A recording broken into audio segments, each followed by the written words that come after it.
मुख्यमंत्री देवेंद्र फडणवीस पंतप्रधान नरेंद्र मोदी यांना भेटणार आहेत। फडणवीस मोदींना राज्यातल्या ओल्या दुष्काळासंदर्भातली माहिती देणार आहेत। फडणवीस दोन महत्त्वाच्या मागण्या पंतप्रधान मोदींकडे करणार असं समजतंय।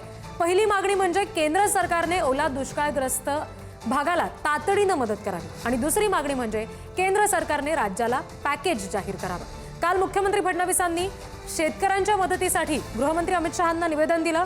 एनडीआरएफ मधून आपत्तीग्रस्त शेतकऱ्यांसाठी भरीव मदत द्या अशी मागणी देखील केली। आज ते दिल्लीत देखील जात आहेत। आणखी तपशील आपण घेणार आहोत। प्रतिनिधी शिवाजी काळे आपल्याशी जोडले गेलेले आहेत त्यांच्याकडून। शिवाजी, आज दिल्लीवारी आहे फडणवीसांची आणि अशातच ते थेट मोदींना भेटतात असं समजतंय। पंतप्रधानांकडे मदतीची मागणी आज मुख्यमंत्री करणार आहेत।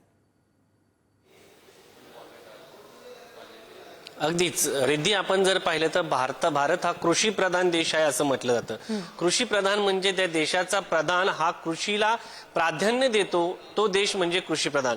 आणि त्यामुळेच महाराष्ट्राचे मुख्यमंत्री जे त्यांच्याकडे महाराष्ट्राची जबाबदारी आहे ते कृषी प्रधान असलेल्या देशाच्या पंतप्रधानांना महाराष्ट्रातील शेतकऱ्यांसाठी अधिकची मदत मिळावी यासाठी भेट घेणार आहे। एक म्हणजे विरोधकांकडून जी मागणी केली जात आहे, ओला दुष्काळ जाहीर करावा, त्याचबरोबर जो मोठ्या प्रमाणात पाऊस पडलेला आहे त्या दृष्टिकोनातून शेतकऱ्यांना अधिकची मदत देण्यात यावी यासाठी ही भेट असल्याचं समजतंय।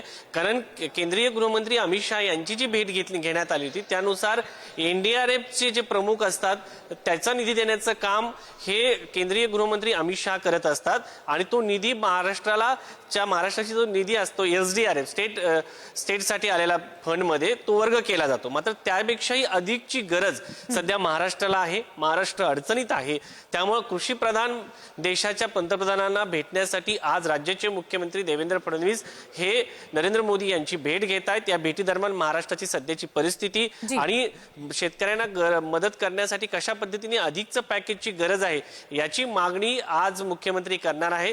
त्यामुळे या भेटीकडे महाराष्ट्रातील बळीराजाचं लक्ष लागलेलं असणार आहे आणि निश्चितपणे आज बळीराजांना नक्की केंद्राकडनं किती पॅकेज जाहीर केलं जात आहे। महाराष्ट्र तसं सदन राज्य आहे, त्यामुळे शेतकऱ्यांना मदत निश्चित होईल। सुद्धा अपेक्षा अगदी शेतकऱ्यांना आहे असं म्हणायला हरकत नाही। धन्यवाद शिवाजी सगळ्या माहितीसाठी।